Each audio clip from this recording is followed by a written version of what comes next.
गाजियाबाद के एक व्यस्त मोहल्ले में एक मोबाइल की दुकान थी, जिसे रमेश नामक एक दयालु व्यक्ति चलाता था।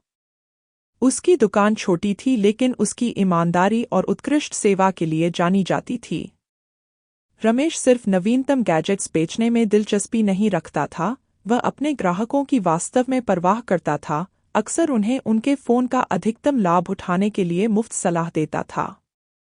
एक शाम, जब रमेश अपनी दुकान बंद कर रहा था, तब एक चिंतित चेहरा लिए लड़का जिसका नाम आरव था, दुकान में प्रवेश किया। आरव का चेहरा पीला था और वह बोलने से पहले हिचकिचा रहा था। अंकल, मेरा फ़ोन खो गया है। यह मेरे माता पिता का उपहार था। मैं नया खरीदने की स्थिति में नहीं हूँ। रमेश ने आरव की आंखों में चिंता देखी।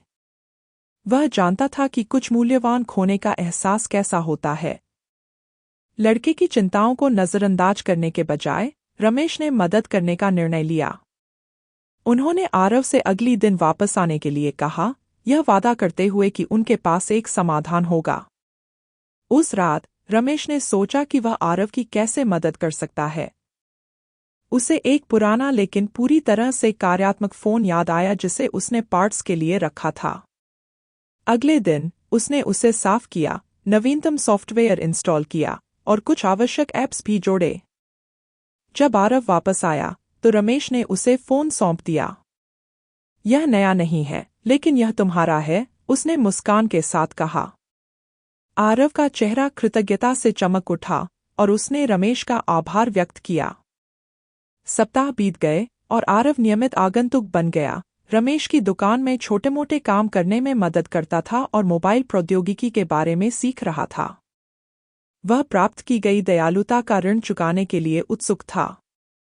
एक दिन एक धनाढ्य व्यापारी रमेश की दुकान में प्रवेश किया, अपने बेटे के लिए फ़ोन की तलाश कर रहा था। व्यापारी ने आरव को देखा और उसके अनुभव के बारे में पूछा। आरव ने बिना किसी संकोच के रमेश की प्रशंसा की और बताया कि उसने अपनी आवश्यकता के समय में कैसे मदद की। कहानी से प्रभावित होकर व्यापारी ने रमेश की दुकान से एक नहीं बल्कि 3 उच्चस्तरीय फ़ोन खरीदे। उन्होंने यह भी वादा किया कि वे दुकान की सिफारिश अपने दोस्तों और सहयोगियों को करेंगे। रमेश की दयालुता ने न केवल उसे आरव में एक वफादार ग्राहक बनाया बल्कि उसे नए व्यवसाय और प्रतिष्ठा भी दिलाई। कहानी की सीख सरल लेकिन गहरी है। दयालुता और उदारता के कार्य अक्सर हमें अप्रत्याशित तरीकों से वापस मिलते हैं। रमेश की सहानुभूति और आरव की मदद करने की तत्परता ने न केवल आरव का जीवन बदल दिया बल्कि रमेश के व्यवसाय और प्रतिष्ठा को भी समृद्ध किया।